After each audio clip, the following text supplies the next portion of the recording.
Ummi inna kubawakan ayam ditambah sama sambal semangkok semangkang.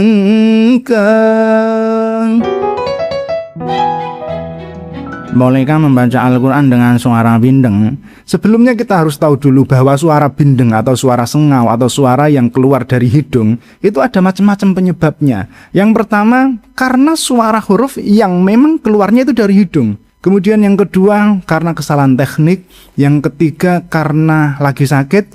Dan yang keempat, karena memang gawan bayi. Kita bahas satu-satu. Yang pertama, karena suara huruf yang memang keluarnya dari hidung. Ini ada dua huruf, yaitu huruf nun dan huruf mim. Secara teknis, huruf nun dan huruf mim itu keluarnya dari pangkal hidung atau yang biasa disebut dengan khayshum. Jadi dalam hal ini, ya memang wajib bindeng. Sebenarnya bukan wajib sih. Ya memang alaminya seperti itu. Karena kita nggak bisa melafatkan huruf nun atau mim yang berharokat atau yang bertasdid tanpa bindeng, nggak bisa. Misalnya amma, inna. Ini kalau kita tutup hidung kita sehingga udara dari hidung nggak bisa keluar, nggak bisa. Amma, nggak bisa. Inna, nggak bisa. Karena memang alaminya seperti itu. Atau nun sukun yang idhar itu juga sama. Man amana, man, nggak bisa. Man, nggak bisa. Termasuk nun sukun itu tanwin. Sebab tanwin itu dinamai tanwin karena mengenunkan. Nawwana yunawwinu tanwinan. Ada bunyi huruf nun di situ. Misalnya wajannatin alfafa, jannatin, tin. Ini nggak bisa kalau hidung kita ditutup. Tin, nggak bisa. Ini juga berlaku untuk mim sukun. Misalnya am khuliku, khuliku, amnya ya, khulikunya kan enggak. Enggak bisa. Beda lagi sama nun sukun yang gunnah, terutama yang bertemu dengan huruf waw atau huruf ya. Ini memang harus ada upayanya, harus diupayakan. Karena tidak sealami ketika dia berharokat atau bertasdid, atau ya gunnah juga tapi bertemunya dengan sesama nun atau bertemunya dengan huruf mim. Kalau nun sukun, termasuk juga tanwin, kok bertemu dengan huruf ya atau waw, itu bisa dibaca bindeng, bisa dibaca tidak bindeng. Nah yang benar itu yang dibaca bindeng. Misalnya min waraih atau may ya'mal. Ini harus bindeng. Untuk tahu itu kita bisa gunakan cara tadi, yaitu dengan menutup hidung kita. Kalau keluarnya masih bebas, nggak ada bedanya ketika ditutup sama nggak ditutup, maka ini kurang tepat. Misalnya min waraih, nggak ada bedanya, berarti ini kurang tepat. May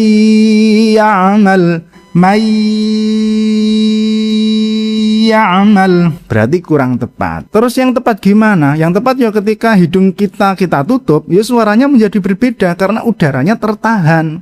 Misalnya min waraih, may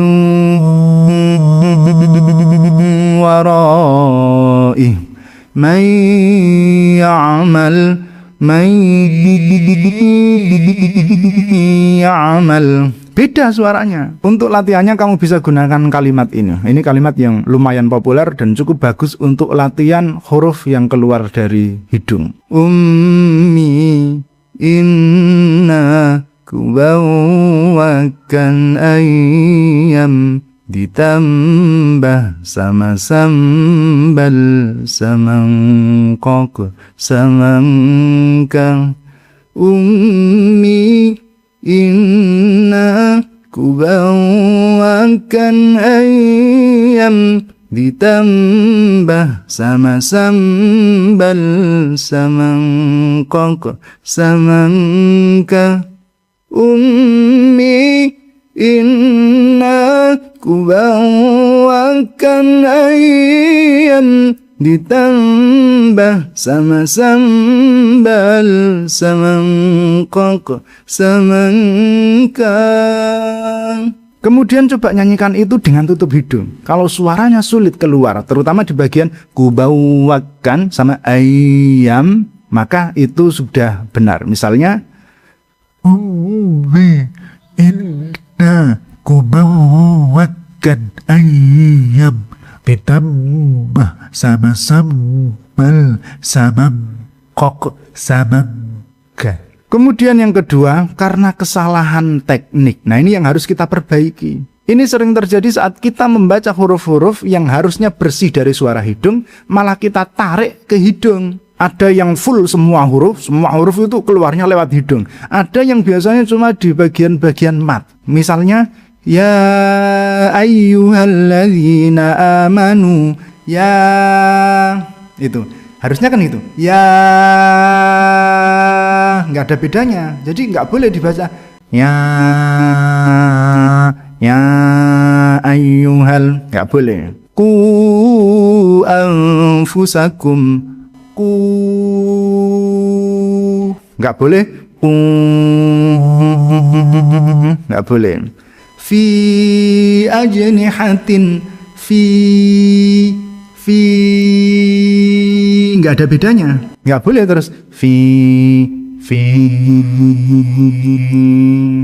Ini biasanya terjadi karena posisi langit-langit mulut itu tidak tertutup secara sempurna. Untuk ngetesnya ya sama kayak tadi, kamu bisa lakukan dengan cara menutup hidung. Latihannya juga gitu, kamu bisa baca ayat apa saja, kemudian coba tutup hidungmu. Kira-kira suara-suara huruf yang non hidung itu masih bisa keluar dengan bebas atau enggak. Tapi yo yang alami saja. Kalau sudah prakteknya itu maksudnya kalau sudah membaca Al-Quran yang sesungguhnya, maksudnya sudah bukan sedang belajar, tapi sedang beribadah membaca Al-Quran, yo baca sealami mungkin. Meskipun toh saat kamu cek terus ternyata kok ada perbedaan antara ditutup sama nggak ditutup, ya perbedaan sedikit-sedikit, selama makhrajnya masih jelas, itu nggak apa-apa. Jadi nggak harus terus bener-bener yang teknis banget, enggak. Ya, sama kayak kalau kamu latihan motor atau latihan mobil itu kan ada teknik-tekniknya. Tapi kalau sudah praktek ya ada improve-nya.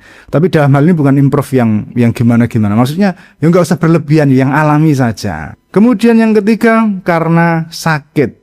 Bisa karena flu atau pilek atau sinusitis. Tapi yang penyakit-penyakit yang berhubungan dengan hidung, jadi bukan kayak penyakit panu atau gudiken atau kermien, bukan yang itu. Nah, ini kan faktor eksternal. Jadi masuknya rukhsah, yes, baca sebisanya sekeluarnya saja. Dan saran saya kalau sedang dalam kondisi ini, pas baca Al-Quran gak usah pakai nada-nada yang tinggi. Nanti kamu akan megap-megap.